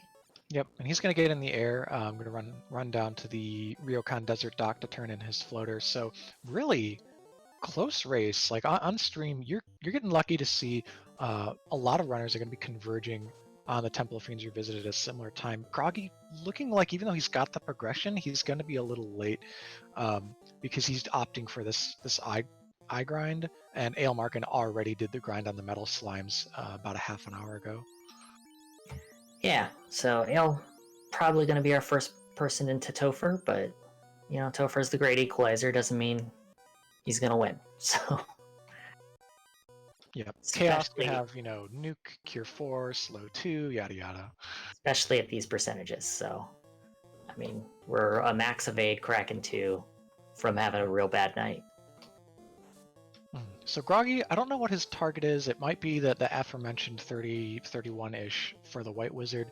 This fighter can't get another like meaningful breakpoint until it reaches level 35. So he's at 26 now, and he's not even getting a level per fight. So I don't think you'd take it to 35. Well, if he does a solo... Oh, okay. So this is relatively safe with the low encounter rates, as long as there's nothing with like a stone touch to battle past on the way out. But he's really investing in this sort of single, like, just champion melee character. Because if you've got a knight with north of 600, 700 maybe HP, with a defense and a power gauntlet, like that can power through, even if your Kraken fight and your Tiamat fight go terribly, that can win the game for you. So Aelmarkin doing a little bit of last minute shopping and then going into Earth? Oh, just kidding. He's faking me out. Just making sure nobody's following him, trying to lose anybody that was chasing him around the map, and we're into Topher. Yep, Darkmoon also simultaneously done with the grind. He's exited, now he's in the volcano, picking up his power gauntlet. Oh, can't hold, gotta go back. Darkmoon a little bit shy still on the shards, so he's gonna have to prioritize chests. Actually, because Darkmoon isn't in the air, he's gonna full clear volcano, not find enough to win with, and he's gonna end up in skies, so this could actually still be a long ways to go yet for Darkmoon. And Ale is really pranking us here. He's actually looking for a grind. Wow, okay, so he's not happy with like 25, 26 across the board with Amaza and all the utility. Is he going to go to the Manticores? I mean, he's only got one ribbon. Maybe that's his problem. Unless he never looted Elflin Armory? No, he must have. I think he did, but I don't know. Just really want some levels. That's not something you really want to take mid-20s. This is right. That's 800 experience. Oh, actually, Oh, I he's saw. only 22. Yeah, he hasn't gotten many more levels since the metal slime grind. I kind of expected that to ramp him up and get him into those endgame levels. He's going to use ice for the spike tiles, and actually we will have end up with 3 third eye ice grinds. Gonna be losing a whole year. Did I already do that one? I don't know if you did. That's okay. You can keep the semi-charmed puns coming along.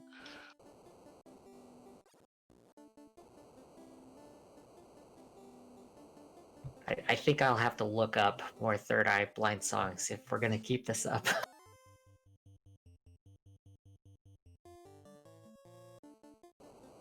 Anyways, so all right, we've been thrown into a bit of chaos here. Our runners have been kind of yanking our chains. We're thinking, oh, they're ready to win. They're not ready to win. No, yes, no. Grinds have been heavily prioritized across the board, and these runners, this is the third race of the week. They've certainly each done some practice races as well. So when you see a lot of rolls of this flag set, you kind of start to get scared, and you say, safety above all for this end game. So I totally understand everyone taking their precautions. Running a night party, it's not quite as safe as running a black belt party like Wappy and I did.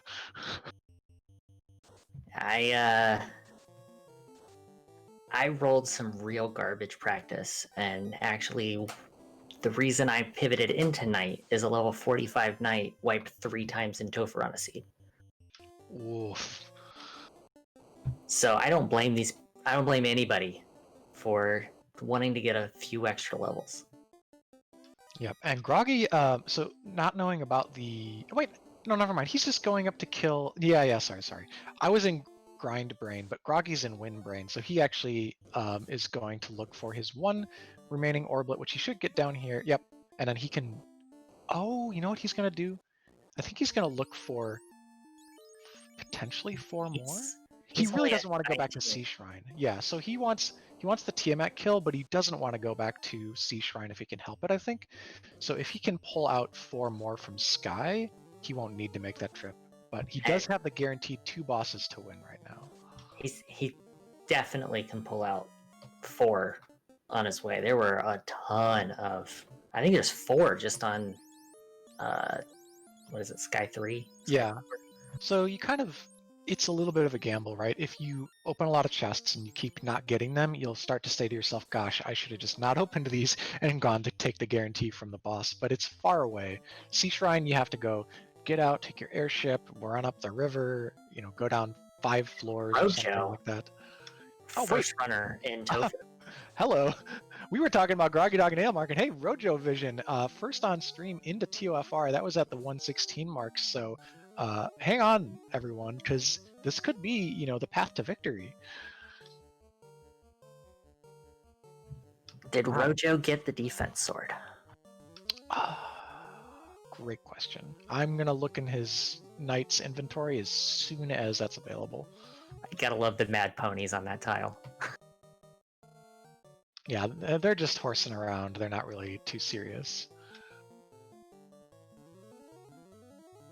All right, so our tracker Danny letting us know Rojo has the defense sword, so should be pretty safe. Looking at his HP totals, he should be mid-20s, so should have got that 5th hit on the Massa. We got defense. We got all the tools we need. Barring something crazy here. And I do want to just emphasize now that Rojo's into his end game how sort of clean and efficient of a run he's played. Like early on, he made the reroll for the 2 white mages, great decision. Chat pointed out he brought soft potions from Elfland into that Earth Cave with him, so he was able to keep his party up and not lose progress at that point. He's made a lot of good calls and has grinded efficiently on his way to getting enough orbs to win here. So I'm looking forward to see how it goes on this dive.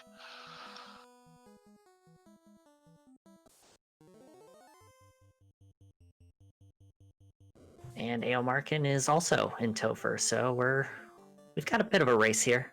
I think Aelmarkin's got a little bit more levels, maybe. Actually, no, he was the one that was 23, right? He's just a 24. So it'll be interesting to see if he can gain 2 floors here, make it up.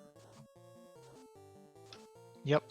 Now this is a Ooh, actually, we have already pulled Lich 1. Harm 3 coming out, going to save some of those Fade charges, and indeed, Lich is down. Gets one extra little bonus level on one of his mages there. But yeah, Rojo's onto the fire floor. Aelmarkin is a couple floors behind. He's actually gone back to the beginning of the dungeon. I think he had some trouble with the Chimeras. Oh, the Chimera's casting Blizzard. I see. If you don't have ribbons party-wide, these Chimeras are no fun. Yeah, and Caleb pointing out that we had an Opal -5 in the validation chest. That's not what you want to see. Nah, you want to see things like that buffed white shirt and the buffed gold bracelets that we had earlier. But Rojo loses a white mage to carry 2, who hit quite hard. Is just dumping in AoE though. A solid plan. Tornado doesn't finish anyone off, thankfully, rolled low on the Black Wizard, and carry 2's down. So surviving has the life 2 magic even to save time resurrecting the second White Wizard. And he's got tons of white magic. We got 2 white mages with Cure 4, with life 2. Like, we're... Yeah, Cure 3 even. So like you barely even need to use a heal potion. Heal 3 is in there somewhere. So the real test is coming. It's practically here. I mean, is the real test just the Chimeras and Chimeras? Like, Aelmarkin has run into that encounters so many times, and he's still, like, not progressed further. But Rojo on to Kraken 2. Oof. Everyone, evade, evade, evade! Evasive maneuvers! Getting the fast up, casting Viz 2. I like what we're seeing. Casting a rub, which is interesting. You know, we only have the 1 ribbon, so... Yeah, A-Rub is actually pretty good call. It's not going to help if you already have pro rings for death element, but it's going to help with status and with earth. So if like crack comes out, you're protected from that. We're gonna fire off a nuke. Do a little bit of damage. Kind of a little roll on a nuke there. And 2 hits, 23 damage. That was not a massa. I don't know if Rojo didn't pick up the massa or what. Yeah, I mean, he promoted, so he went through that area. He might have said, like, oh, I only want to do the biggest Cardia Island, because it was in the middle one, the swamp that you kind of have to walk to. So sometimes people will skip that. Yeah, we're in for a long fight, though, because he's not using Power Gauntlet. And only doing about 40 damage with that knight. Oh, he's got the Excal, right? Or maybe the defense? It's one of those... Defense. Okay. We did see an Excal get picked up on somebody's screen, but I think that... Oh. We got somebody in chat saying he does have the Excal, so okay. I guess it is. Yeah, and if that rolled all the way up to +5, that's going to have a 25 crit rate, so really more than capable of winning this. Speaking of boss fights and where everyone is, we've got a Tier 1 fight for Groggy Dog. Might be simultaneous with Rojo's Tier 2 fight, indeed, so we're seeing both the present and the 2,000 years past tense version of the Queen of the Dragons. And we're seeing a similar strategy here. Get some evade. Well, get a little bit of evasion with an Invis 2, get a fast, and throw out some fades. I lied. That was a rub. You know, no one ever said I was good at this. Yeah, all good. So the HP total's a little dicey right now, but he's going to be able to heal his way back up if he gets some good turn order. The knight misses. Miss. Oof. And nuclear. Oh, 3 HP, 23 HP. The white mages are alive. They're going to be able to heal this round. Oh my goodness. But Aelmarkin is fast on his heels. He's almost a Kraken. All right, so Rojo's switching it up now. He's going with a little bit of healing and a little bit of offense. Tia casts fast, but that's actually the thing we're probably least worried about given the ability to stack the evasion. What we do need to do is hit Tiamat, and the black caster is down, so we can't lock and lower the evade anymore. But we do have a lot of fades, since it's level 1. Oh, there we go. 2 hits for 422 with that crit coming out from the Excal. So it is possible to hit this Tiamat. And one of the White Wizards is down, but so is Tiamat. So Rojo's going to be progressing on to Chaos, going to be able to full revive the party. Aelmarkin currently working on this Kraken fight. And we've got another runner in Topher, so it's coming down to the wire here. Dark Moon's going to be in here fairly shortly as well, I would think, as he's only 5 away and can kill Tia, and there's going to be 5 or 6 orbs on his next floor. But get ready, hold on to your hats for a chaos fight.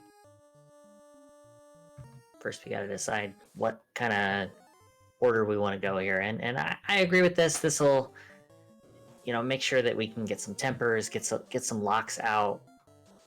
Just got to make sure we can live long enough to do that. Moving the ribbon over. Yeah, really smart preparation. Yeah, he's checked all the boxes prior to this chaos fight.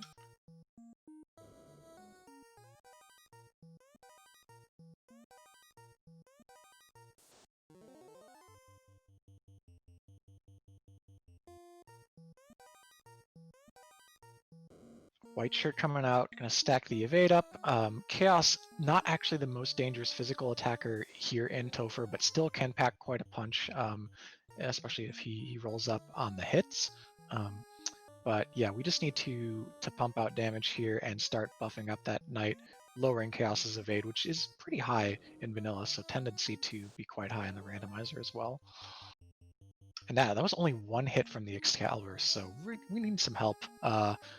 Like fade, healing, lock, and just kind of rinse and repeat that. Maybe some turns with the Power Gauntlet, but hasn't opted for it so far. Meanwhile, Aelmarkin still trying to catch up desperately here. He's on Tiamat 2 and making headway.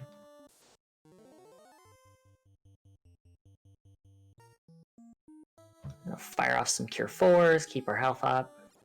We're just plugging away at that evasion so this X-Cal can start doing some damage. That was 340, so we're almost there.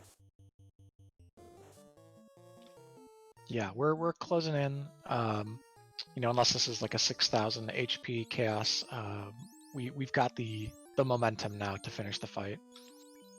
And Ale is through Tia 2, so we might have simultaneous chaoses. We'll see how quickly Rojo can finish this off. And there's a nuclear, so that's not what you want to see. Yeah, one of the white wizards eats it, but the other one lives, and the roll on the black mage wasn't too high, so the black mage is going to be able to continue to contribute. He doesn't have any more tempers and locks, but he might have some lock 2s. I'd love to see if he has any of those. I'm not sure if he picked that up. That was in Crescent Lake. Aelmarkin's on the same fight, so if this chaos were to bust out a Cure 4, you could actually see this flip on its head.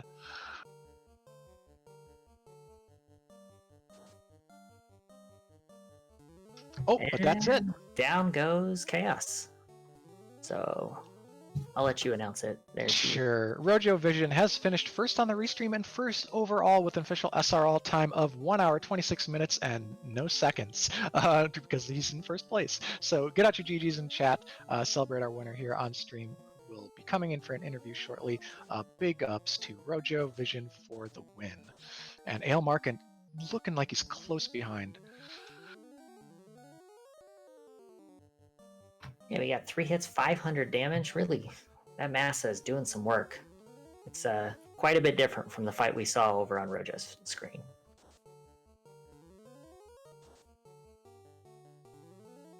Unfortunately, according to the credits, our princess is in another timeline. But yes, we should be wrapping up this Chaos fight here momentarily. Chaos a little bit easier to hit after that lock. Not easy enough. That's a blank. No hits for no damage from the fighter.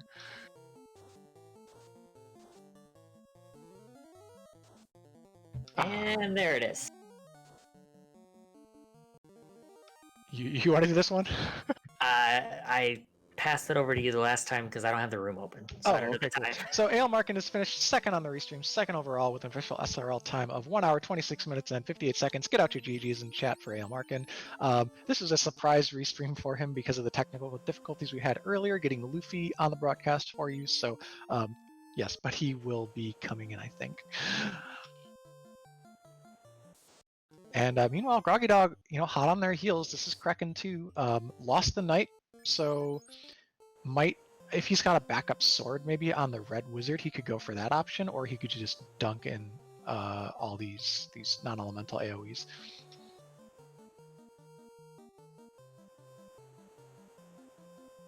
And I believe we have Aelmarkin. Yes, that's right. Welcome and GGs. Hey, thanks guys. GG's to Rojo as well. Well-run race, it seems. Very close. Yeah, this was an exciting one to be on stream. Having the top two finishers be within a minute, right? Simultaneous chaos fights. Like, you couldn't ask for better for the fans. But sorry to maybe surprise you with this. Oh, it's fine. I was sitting there, hopped into another service, talking to some friends about what's going on after the match, and I get Danny messaging me, I get Jay Shadell messaging me. They're like, "Surprise! You were restreamed." And I was like, "Oh, well, good thing I found out after the race. So I didn't have the restream jitters, so it kind of worked out, I guess." Oh, perfect. Yeah, we brought you in right around the. Was that maybe even earlier than the Marsh Cave? It was early on in the game, so we saw just about your entire run, and it was very clean. You had some pretty good strategy there in the mid game. We saw you grinding up on those metal slimes to get you enough levels to clear sea shrines so that you didn't have to come back to that part of the game to get all the orblets that were available.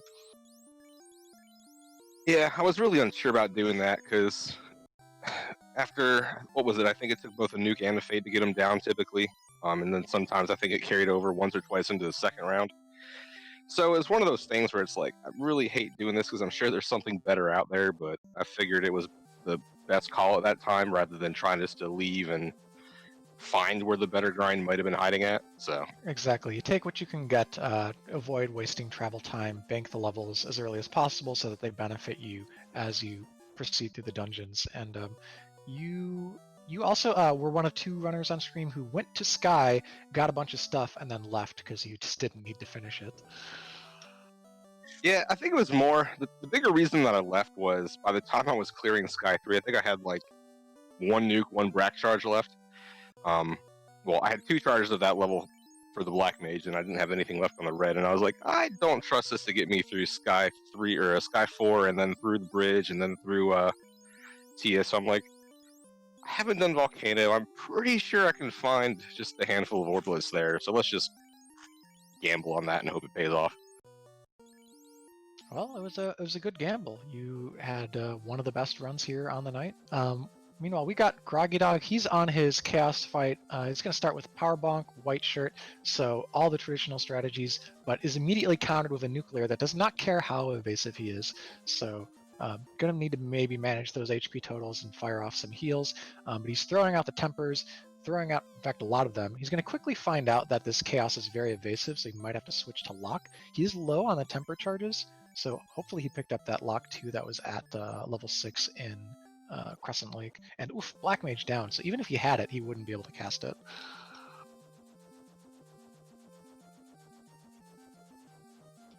That said, when the knight is breaking through here for hits, 2 at a time or so, they're doing a lot of damage. So he's got enough oomph to win. And that was one hit, but for a solid crit for 325 damage. Chaos was still punching relatively hard, so wanted to throw out at least one more white shirt stack. Now we're on to fades because we're out of these offensive buffs, and we should be cresting here towards the finish of the fight. Oh boy, big hit, 4 hits, 1244. Get out your GGs, yeah, some combination of letters. Get out your GGs for Groggy Dog in the chat, everyone. He has finished 4th overall in SRL with a 1 hour, 31 minute, 38 second time. GGs. And we are joined by both Groggy Dog and Rojo. Congratulations, both of you. Thank you. Rojo, what'd you think of the seed? Way better than any of my practice runs, that's for sure.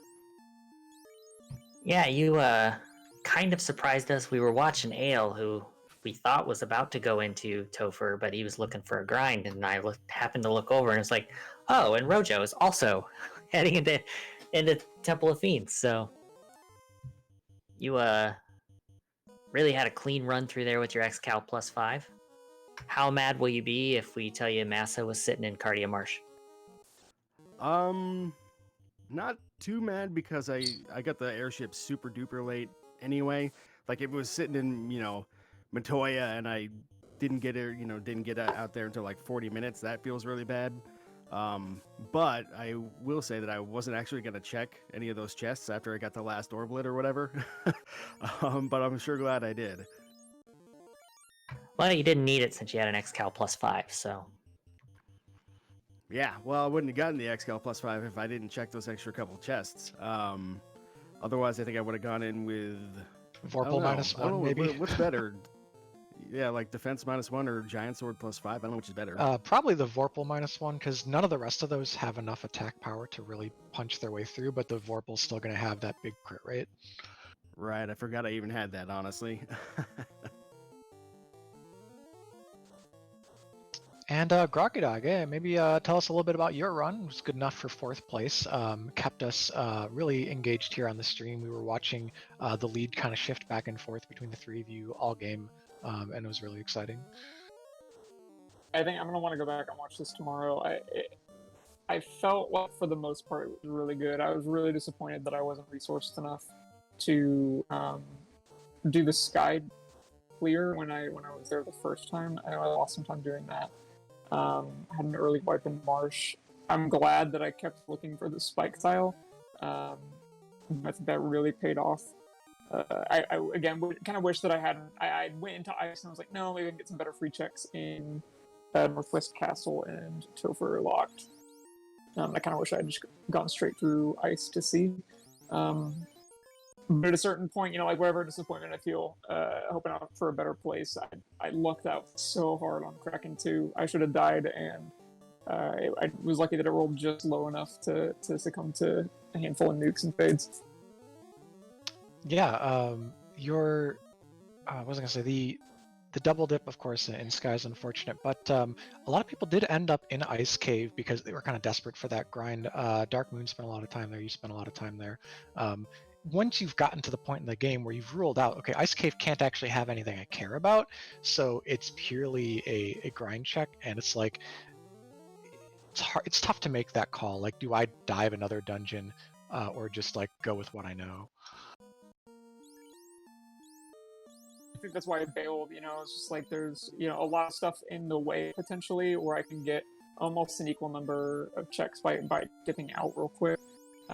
I don't think it was a bad play. It was just the wrong play this time. But I think overall, I'm really happy. Anytime I can get away with only doing 2 fiends, especially when one of those fiends is Lich, I think I routed it mostly well. And just a few mistakes kept me from a third that I think I would have been more happy with. But this felt like a very shard Hundy seed. It's just like kind of brutally slow. It's the slowest like hour 15, hour 20 before you get to Topher. Yeah, that's really true. There were just an abnormally high number of the orblets available in the chests that were accessible preceding fiends and stuff. So this is probably the fewest fiend kills I think I've seen collectively of one of these seeds so far. Glad to, I just happened to luck out like the last chest I checked in Sky before I went to go kill Tiamat. Had the last level that I need to go into go mode.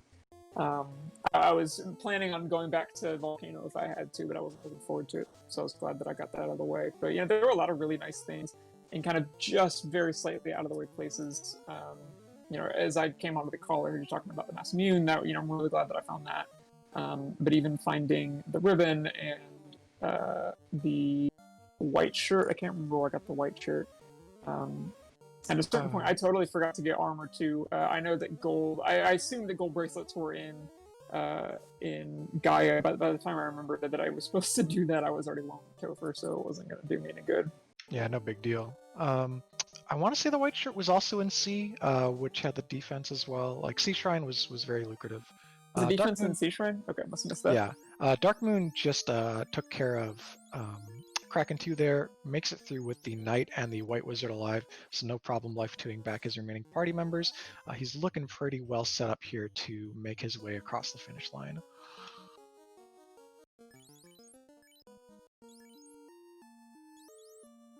Let's pass it back to Rojo.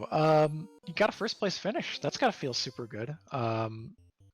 Gives your team maybe a chance to swing back into the things as we're getting through the final 2 weeks of the regular season here in the Fall League. Yeah, I mean it's awesome. I almost couldn't believe it. I'd assumed that people were finishing already because I had lost connection to the IRC client or whatever. and so my chat got wiped. But yeah, when I saw it, I was like, whoa, did I even play the same seed as everybody else? But then I saw, like Ale and everybody else finishing close behind, so I was like, okay, I guess I guess I'm good. Yeah, you played really well. You definitely are good. That's the This right time. word for it. This time, yeah. Yeah, so who else re-rolled into 2 white mages? Anybody? I wanted to see more people do it. You were the only one on stream. I'll have to ask maybe in the post-race spoiler chat to see if anyone else did, but it's a really strong play when there's no black magic level 1 and there's white locked fade. I very Yeah. nearly did. I very nearly did. Yeah, and then you got Cure 4 at level 2, so it was definitely a white mage friendly seed. Oh yeah, that was huge. I may like if I had a spoiler log or something, I may not have done that if I knew I was just gonna get nuke at level 3 anyway. Because you can get to level 3 spell slots without too much trouble, even if the magic is kind of bad. But yeah, I mean, with the Cure 4 going and then like the Heal 3, I think was a level 3. I mean, it worked out really well this time. Yeah, And he life got and life exit too, were and both 3 life. promotion, yeah.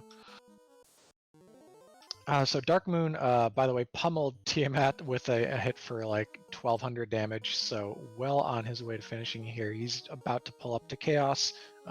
Should be successful here. He's got enough charges, I think, of all the offensive buffs, given how much he grinded.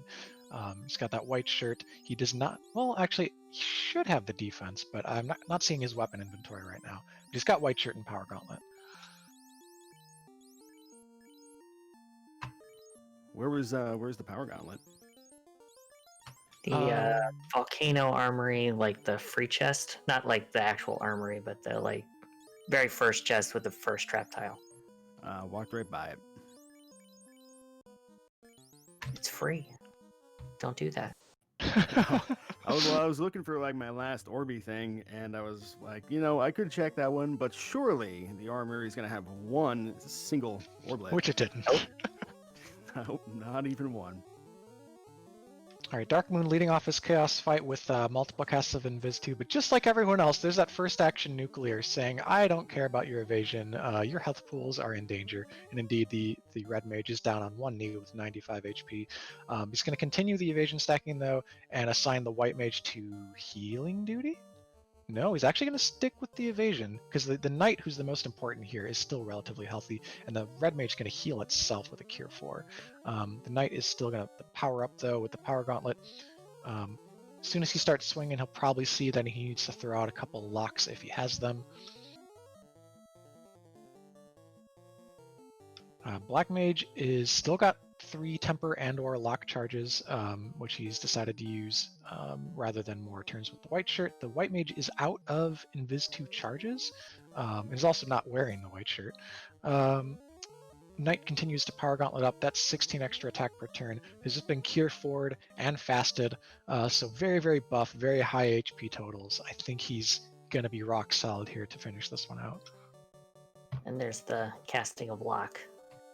So he should be good. Yeah, he's just going to lock it in. You did it. You did it. Oh, that was a really nice nuke roll. Chaos has quite high magic defense, so seeing nuke roll over 300, and especially 364 there, that's fantastic. The Fade, not so lucky, only rolls 106. 1 hit for 46 from the Knight. Woof, let's lock.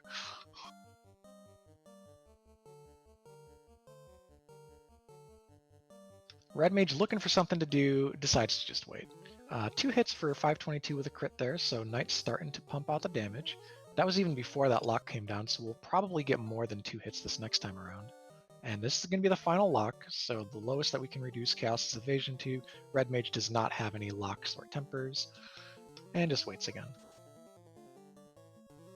Fade for 159, okay, that's decent. Chaos's evade is as low as it's going to get, and woof, Crack comes out in response. The non-ribbon characters all die, all slain. So we are in true man mode here with a solo knight. Free turn though from the ink, and we were getting multiple hits. The 3 for 22 not looking great, but just a couple turns ago we did 8 for about 600. There's 4 for 291. So I think we're okay. I think this knight even had Cure 4s if it needed it, but it doesn't. Finishes with an official SRL time of 1 hour, 42 minutes, and 18 seconds in 7th place overall. Get out your GGs for Dark Moon EX. Or Dark Moon Firelight. Or just Dark Moon. They're sorry. Dark Moon, you want to tell us which name I should use there? You can call me whatever you want. It's fine.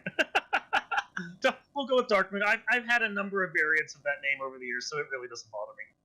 Cool. Well, welcome to the restream. Thank you. And grats on finishing still with a quite respectable time ahead of some of the other runners. And with a very good clutch Topher run there, finishing with just the solo knight. Yeah. that became very clutch right at the end, didn't it? Oh, wow. Yeah, no, I knew when I did that cheeky dive into Earth and then came up with the chime and then got wiped. I'm like, yeah, this is going to be a terrible time. I could feel it. So you were the person on stream who first found and committed hardest to that ice cave grind with the 3-eye tile, but that's because you flipped a coin between sky and ice and unfortunately went to the one without the floater. Yeah, well, I looked at the fact that I didn't have life charges, I didn't have my red mage, and I didn't have a chance of defeating Tiamat, and I really didn't want to double dip that dungeon in case I needed to get the last shards. And if you were seeing my shard count, the last shard I needed was basically sitting on Tiamat. So at that point, it was just like, which one's worth it more to me? Which one do I think I can do? I thought I had a better chance through ice, and then when I found that 3rd eye grind, I'm just like, yeah, no, I'm sitting here getting all the levels I need for the rest of the game.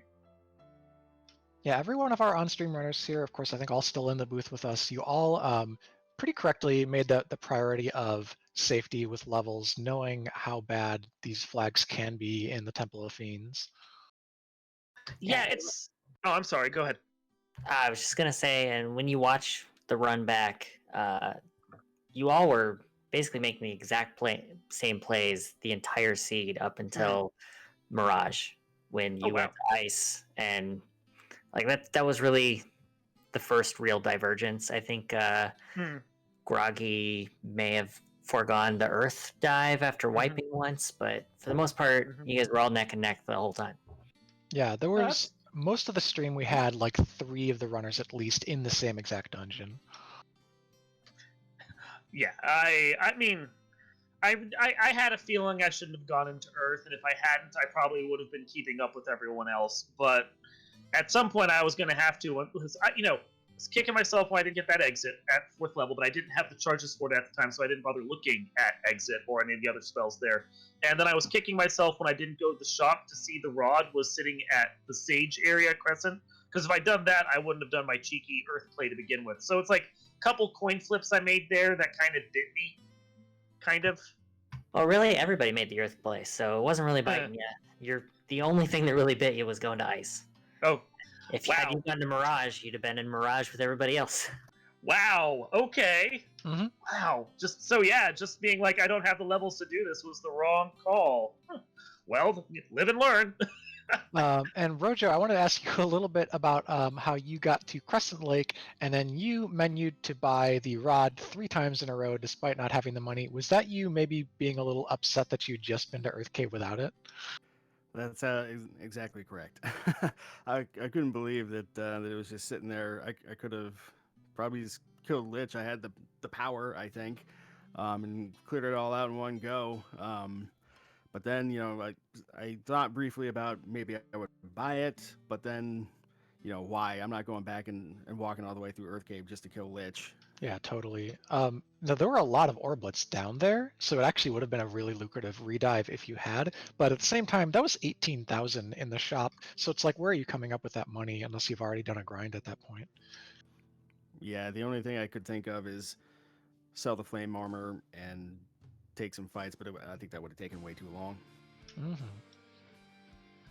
So we have had all on-stream runners finish tonight, and we're coming up at about 2 hours on the broadcast. It's been a very fun night of randomizer and really competitive race.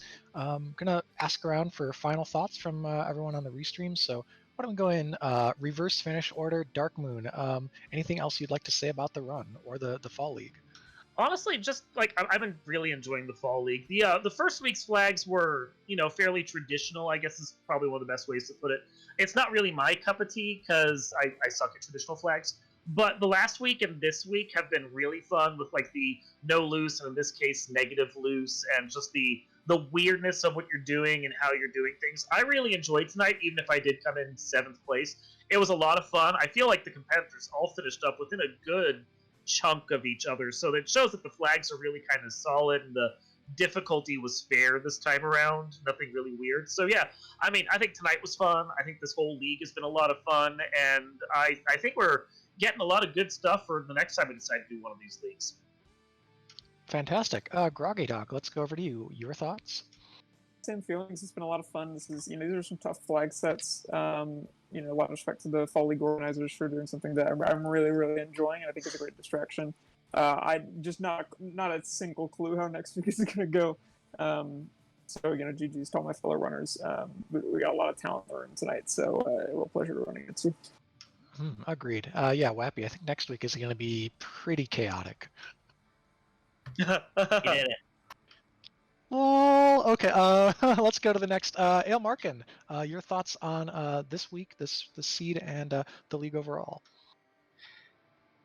I mean, I started off being a fan of Shard Hunt, and then I practiced 15 minutes of one. I was like, yeah, no, I'm not enjoying this, and I was pleased to see it kind of rolled nicely tonight. So I'm thankful for the seed for that. But yeah, I think I like the fact the flags kind of ramp up over the 6 weeks of the rate or the tournament.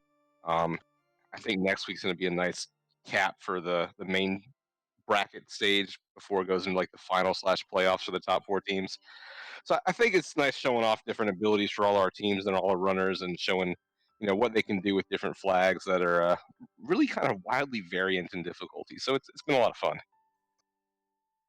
Right on. And our winner tonight, Rojo. What are your thoughts on the fall league? Honestly, it's been a blast. Every time one of these events pops up, I feel like the game is just getting better and better with all the new options and flags and all that kind of stuff. As far as the flags for this particular race, I like Shard Hunt quite a bit. It's fun to open boxes. I do miss the no encounters from last week, but yeah, overall I've been having a great time. And somebody linked this race to Lord Fizzlebeef in the Discord so we can see what white mages are all about. Yeah, there are a couple of vocal non-white mage fans in the community for sure. All right, before I close this out, Wappy, your final thoughts on this race and how you're feeling about the league? I'm just disappointed in everybody not running a black belt. SMH. It's just not. Yeah, black belt is the best mage. Cast punch. It's amazing. But for real, for serious, the league's been fun. It's nice to kind of get back into racing, I guess. Black belt is not a trap. You are wrong, Ray. Caleb, ask. I mean, you're talking to the black belt people in the booth at the moment. We both ran black belts this week. Yeah. Next week, I hope we get some like thief white seeds. Oh, but baby, that'll be great. Or double thief white is actually, I think, the worst statistically. We did not get lucky. We're very good. I don't know. It's pretty playable in Chaos Rush. Just get the right weapon in their hands. The thief fixes make the ninja really playable. True. Yeah. Next week will be different than the tournament that we ran almost 2 years ago, in that the thieves are better now. Much improved.